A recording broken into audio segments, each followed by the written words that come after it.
पर वहाँ अच्छे प्रकार के शौचालय, लोगों को बैठने के लिए अच्छी जो है सुविधाएं, महिलाओं के लिए अलग व्यवस्था रहेगी।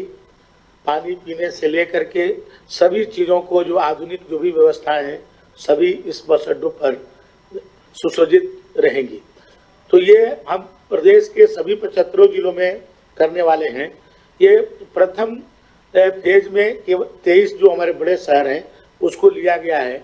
अब स्वीकृति आज प्राप्त हो गई है। अब इसको हम तुरंत जो है इसको टेंडर अपलोड कर देंगे और सभी राष्ट्रीय और प्रदेश स्तर के समाचार पत्रों में भी इसको जो है प्रदर्शित किया जाएगा। और दूसरा एक महत्वपूर्ण काम आज मंत्रिपरिषद से हम को स्वीकृति प्राप्त हुई है, वो है स्क्रैप पॉलिसी।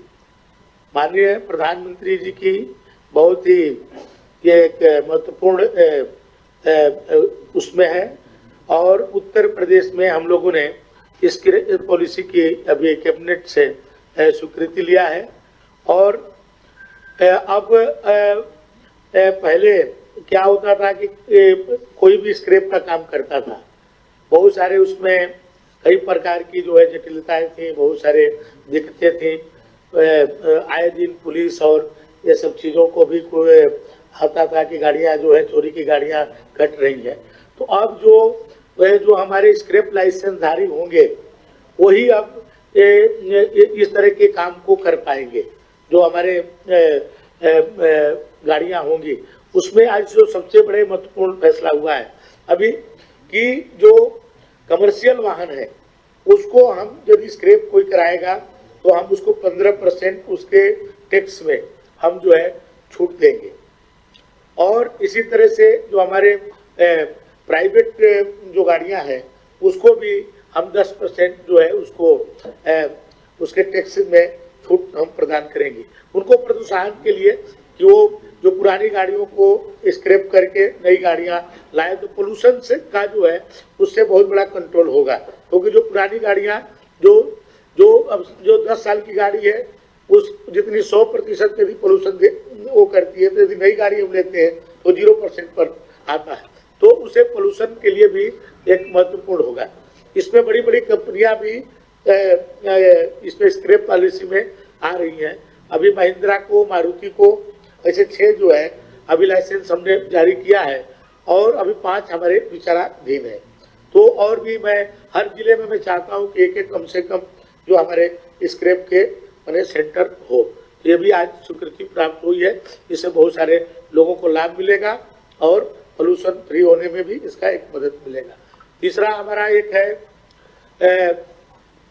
अभी जल परिवहन के लिए माननीय मुख्यमंत्री जी ने अभी 12 तारीख को पिछले दिनों में बनारस से लेकर के और हल्दिया तक के जो जल परिवहन दोनों प्रकार के उसमें माल वाहन भी और यात्री वाहन भी, ये दोनों को उन्होंने उद्घाटन किया था। उसके बाद उसमें हम लोग पर्यटन का भी कर रहे हैं कि जो एक कोचिन की कंपनी से समझौता हुआ है कि वो पर्यटन के भी कुछ लोग जाएंगे, जैसे पटना जाएंगे, कलकत्ता जाएंगे, तो उसी में खाने पीने रहने की बाकी सब व्यवस्थाएं सब चीज़ें आधुनिक रहेगी। तो एक पर्यटन से भी उसको जोड़ा जाएगा। उत्तर प्रदेश में 15 जेटी हम लोग बना रहे हैं, मैंने बनारस से लेके और बलिया तक जो है 15 जेटी जो है वहाँ तो एक पर्यटन को बढ़ावा मिलेगा, सस्ते में लोग यात्रा कर पाएंगे क्योंकि वो बड़ी बड़ी होती है, उसमें जो है सस्ते में यात्रा होगा। दूसरा जो हमारे किसान हैं जो अभी उनके माल को एयरपोर्ट तक या मैंने एक हम लोग आपके चंदौली में एक ऐसा एक जेटी बन रही है जहाँ पे एयरपोर्ट, रेलवे और अपने बस परिवहन ये सभी या ये अपने माल परिवहन ये तीनों को ज्वाइंट रहेगा। वहाँ से अपने कोई किसान सामान जो है यदि विदेश भेजना चाहता है तो हवाई अड्डा से जाएगा या देश के और किसी कोने में तो अपने जो मुगल सराय स्टेशन वहाँ पर नज़दीक है वहाँ के थ्रू जाएगा, या वहाँ ट्रकों के लिए भी एक अलग उसमें व्यवस्था रहेगी। उसमें अभी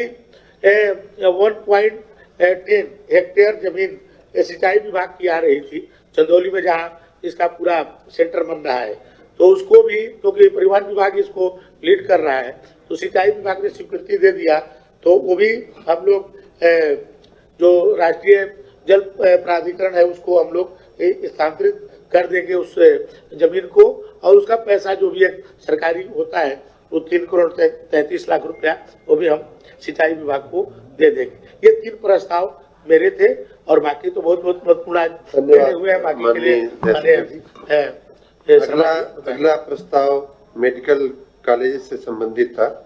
इसमें अमेठी, औरैया, कानपुर देहात, कुशीनगर, कौशाम्बी, गोंडा, चंदौली, पीलीभीत, बुलंदशहर, बिजनौर, लखीमपुर खीरी